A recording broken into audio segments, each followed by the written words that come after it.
Indonesia adalah negara kepulauan terbesar di dunia, terdiri dari 13.000 lebih pulau, terletak di dataran dua benua, Asia dan Australia.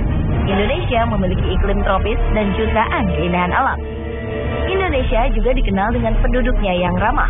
Dunia juga mengenal Indonesia sebagai negara dengan penduduk terbesar keempat di dunia.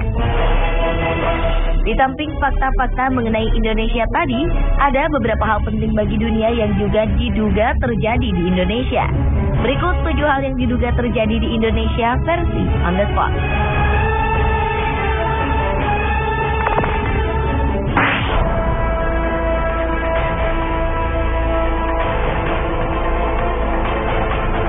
Politisi dan kanselir Jerman Adolf Hitler diyakini tewas bunuh diri di sebuah bunker di Berlin pada 30 April 1945.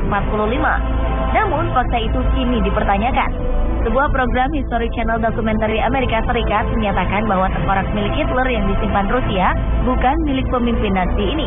Tengkorak itu diduga adalah tengkorak perempuan berusia di bawah 40 tahun. Penemuan ini menguatkan kembali teori konspirasi bahwa Hitler tidak tewas pada 1945. Ia diduga melarikan diri dan meninggal di usia tua. Sejumlah teori beredar soal di mana Hitler meninggal. Ada yang mengatakan Hitler meninggal di Argentina, Brasil, Amerika Serikat, bahkan Indonesia.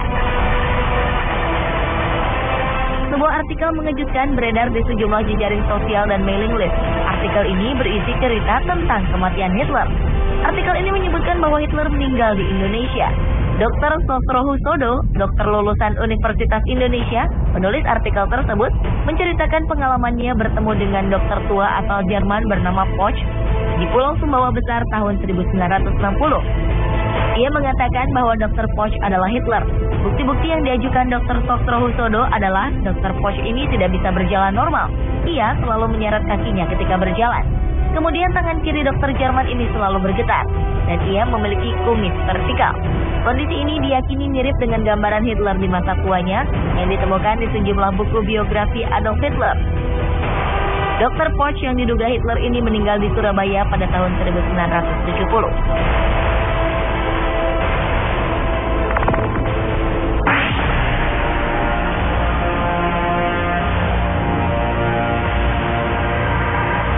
Plato menyatakan bahwa puluhan ribu tahun lalu terjadi berbagai letusan gunung berapi secara serentak, menimbulkan gempa, pencairan es, dan banjir.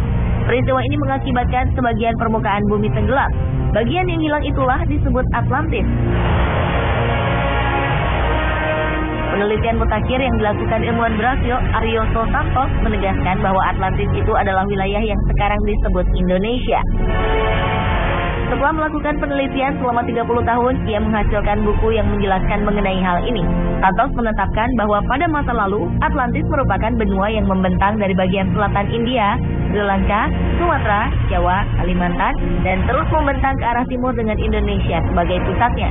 Di wilayah itu terdapat puluhan gunung berapi yang aktif dan dikelilingi samudra yang menyatu bernama Orientale, terdiri dari Samudra Hindia dan Pasifik. Sementara Plato menyebutkan bahwa Atlantis berada di kepulauan tropis, sama seperti Indonesia. Selain itu, Indonesia juga memiliki jumlah dan panjang mata rantai gunung berapi yang sama dengan Atlantis, membentang dari pegunungan Kerinci hingga Bromo dan Rinjani. Apakah benar negara kita ini merupakan benua Atlantis yang hilang tersebut?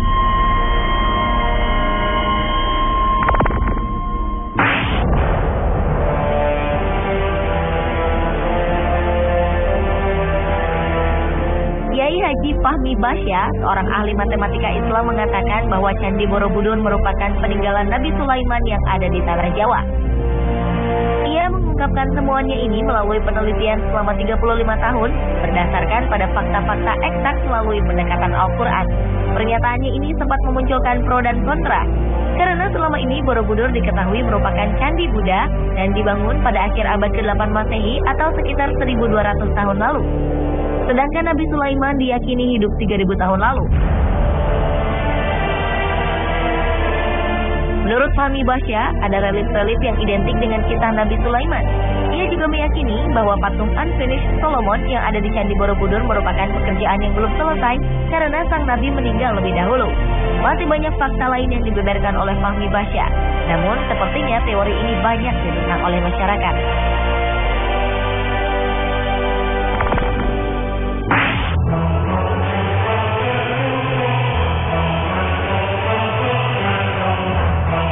Misteri harta karun VOC, perusahaan dagang Belanda di zaman penjajahan dulu, kabarnya kini berada di Pulau Onrus. Letak Pulau Onrus adalah di Teluk Jakarta, Kepulauan Seribu. Pulau ini hanya berjarak 14 km dari Jakarta. Pulau Onrus menjadi tempat yang sibuk pada masa lalu. Pulau ini adalah tempat keluar masuknya kapal perdagangan. Mitos yang berkembang mengatakan di pulau ini terdapat harta karun VOC dalam jumlah yang sangat besar. Karena banyak kalangan menilai organisasi sebesar VOC tidak mungkin bisa begitu saja bangkrut secara tiba-tiba. Kisah pun berkembang bahwa di pulau ini terdapat banyak harta karun peninggalan Belanda yang disembunyikan. Anda berniat untuk mencari tahu?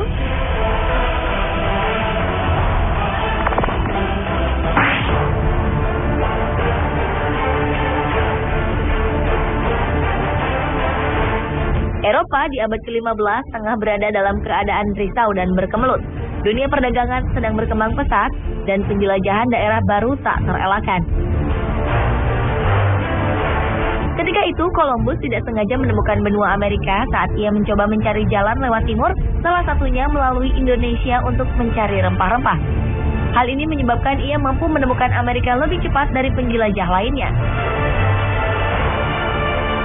Bukti yang memperkuat teori ini adalah Columbus juga membawa dan memperkenalkan buah pala yang hanya tumbuh di Indonesia ketika pertama kali menginjakkan kaki di benua Amerika. Ia juga membawa buah ini ke Eropa.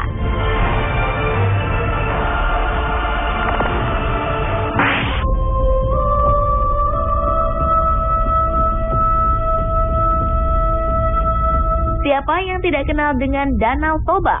Danau Toba berasal dari letusan Gunung Toba. Letusan vulkanik terbesar di muka bumi dalam kurun waktu 2 juta tahun ini diduga terjadi di Indonesia, yaitu letusan Gunung Toba. Temuan ini didapat para peneliti dari Niels Bohr Institute, Copenhagen, Denmark. Kalau meletus, Gunung Toba memuntahkan 2.500 km kubik lava, setara 2 kali volume Gunung Everest. Erupsinya 5.000 kali lebih mengerikan dari letusan Gunung St. Helens pada tahun 1980 di Amerika Serikat. Dugaan gunung purba ini mengarah pada Gunung Toba, karena ditemukannya bukti bentuk molekul debu vulkanik yang sama dengan Danau Toba di 2.100 titik di hampir seluruh dunia, termasuk India hingga Kutub Utara.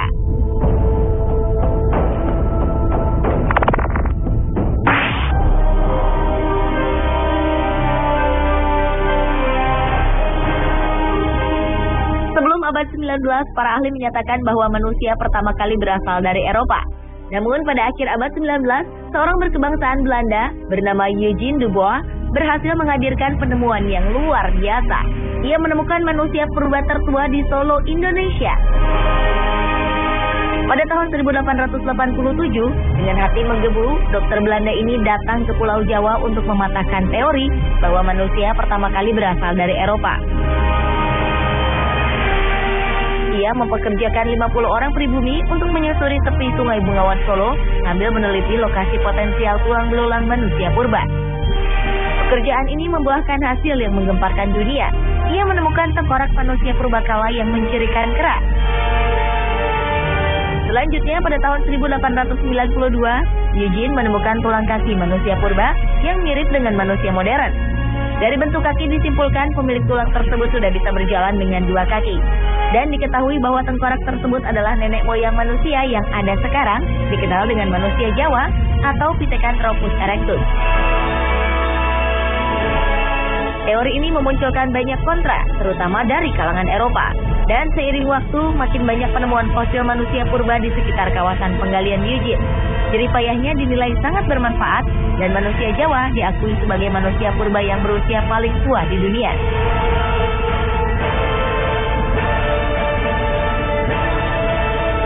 Pemirsa, itulah 7 hal yang diduga terjadi di Indonesia versi On The Spot.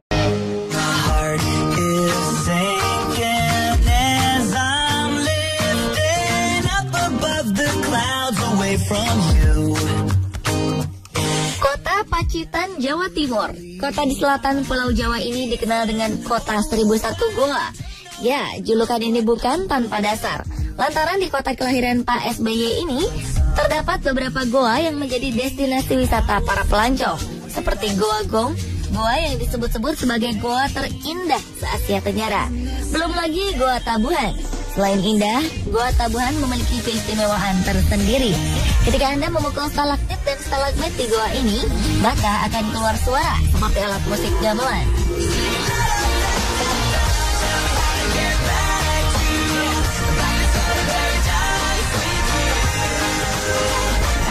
Namun tak hanya itu, di kota Pacitan juga terdapat salah satu destinasi wisata favorit para wisatawan, baik lokal dan mancanegara. Inilah Pantai Klayar. Faktanya, selain pesona keindahan pantainya, Pantai Klayar juga menyimpan berbagai fenomena unik. Di antaranya adalah seruling samudra. Adanya patung menyerupai patung Sphinx di Mesir, serta mitos-mitos sumur yang tersembunyi. Pemirsa, inilah berbagai fenomena unik di Pantai Klayar. Pantai Klayar berada pada 35 km arah barat dari kota Pacitan. Perjalanan menuju pantai dapat ditempuh selama sekitar 3 hingga 4 jam dari kota Yogyakarta. Perjalanan menuju Pantai Klayar bisa dibilang tidak mudah karena harus melewati medan yang cukup sulit, ditambah dengan adanya tanjakan, turunan, dan tikungan berkelok-kelok.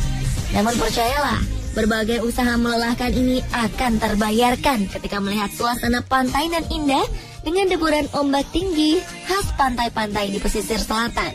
Pasir putih dan tebing-tebing batu menjulang menambah kesan eksotik pantai ini. Disebut Pantai Klayar karena konon pada zaman dahulu terdapat sebuah kapal terdampar di sini akibat terjangan ombak besar. Dalam bahasa Jawa, istilah ini disebut glayar. Oleh karena itu disebut Klayar. Pantai Klayar itu dulunya memang ada orang terdampar, ya, zaman dulu itu terdampar ke Pantai Klayar. Dampar jadi pakai perahu kecil, ya. Perahu kecil itu seperti perahu sampan. Tengah Barde daerah timur itu dampar ke Pantai Klayar. Dampar ke Pantai Klayar itu belum ada namanya. Setelah itu dinamakan Klayan karena terdampar. Namun ada juga yang mengatakan jika pantai ini dinamakan Klayar dari kata Klayar Kluyur yang berarti jalan-jalan.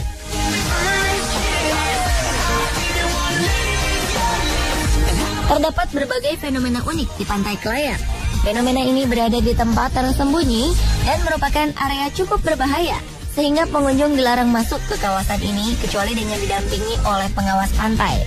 Dan saat tim on the spot berkunjung ke Pantai Klayar, kami ditemani oleh pengawas pantai Pak Sohardi dan Mbah Warijan, sehingga kami dapat melihat fenomena unik di balik tebing batu tinggi ini. Fenomena unik itu diantaranya adalah seruling samudra. Terdapat sebuah lubang kecil yang dapat menyemburkan air cukup tinggi. Kabarnya fenomena ini mengeluarkan bunyi seperti seruling. Waktu yang tepat untuk melihat fenomena seruling samudra ini adalah ketika air laut mulai pasang, yakni pada pukul 9 pagi dan jam 4 sore. Pada saat itu air akan menyembur keluar melalui lubang kecil ketika ombak-ombak memasuki celah-celah kecil di batu karang. Semburannya menjulang tinggi.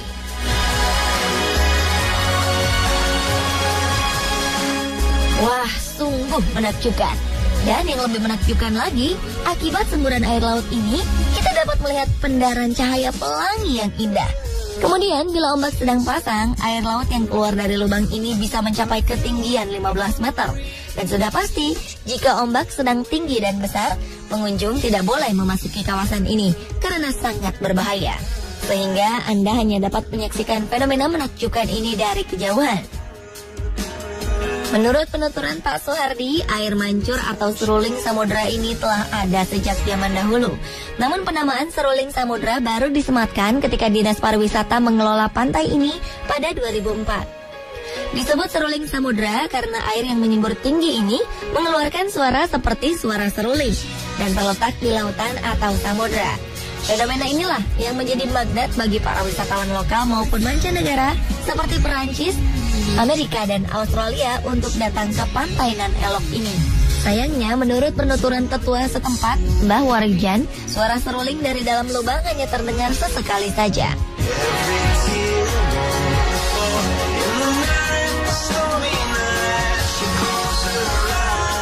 Tak hanya seruling samudra, di pantai Kelayar juga terdapat fenomena unik lainnya, yakni adanya tebing batu dengan ketinggian sekitar 9 meter. Tak sekedar tebing batu, tapi lihatlah, bentuknya menyerupai patung Sphinx di Mesir.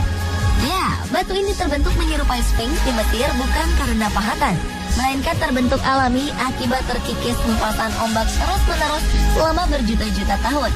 Dan memang, batu ini terlihat seperti memiliki hidung, mata, dan mulut. Di belakang batu berbentuk seperti wajah manusia ini terdapat batu lainnya yang terlihat seolah-olah menjadi tubuhnya. Dan bila dilihat dari kejauhan, terlihat seperti patung duduk berwajah manusia dan berbadan singa.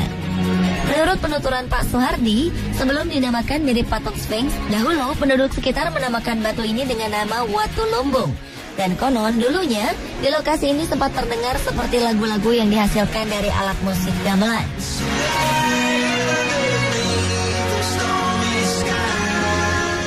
Zaman kecilan saya belum ada, namanya TV, radio itu belum ada. Dan sering masyarakat tuh mendengar bunyi-bunyian kesenian Jawa di lokasi pantai itu. Ya, terus semua masyarakat yang sepuh di sini dinamakan batu lumbung karena batu lumbung itu wadah. Nah, lumbung itu kan wadah. Jadi dinamakan batu lumbung. Kalau sekarang ini dialihkan nama batu keping.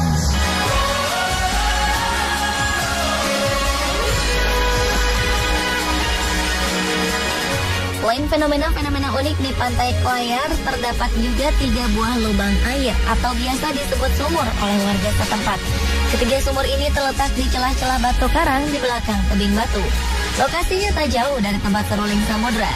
Sumur pertama dan terbesar adalah sumur yang dahulu digunakan untuk memandikan dan mengobati kuda yang berlomba. Menurut penuturan Mbah Warijan, tempat ini dahulu dijadikan sebagai tempat ajang balap kuda. Sementara sumur kedua bernama Sumur Suranyata dan sumur ketiga yang paling kecil bernama Sumur Sindilaras. Ada yang menarik dari mitos Sumur Suranyata atau Tirta Suara ini. Menurut penuturan Mbah Warijan, sumur yang juga tempat mandi ayam-ayam jago ini memiliki berbagai khasiat. Mitosnya, jika Anda membasuhkan wajah dengan air ini, maka wajah Anda akan memancarkan aura kebaikan. Air di sini juga dikabarkan membawa berkah bagi yang percaya. Kabarnya beberapa calon anggota legislatif peserta pemilu kemarin sempat berkunjung ke sini untuk mendapat berkah.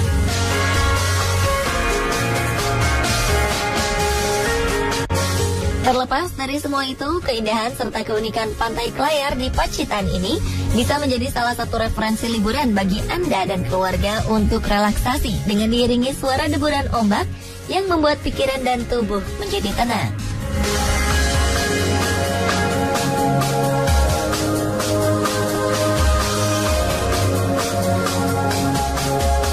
Nah pemirsa, itulah tadi berbagai fakta unik tentang seruling samudra dan batu karang menyerupai patung Sphinx di pantai Kelayar, Pacitan.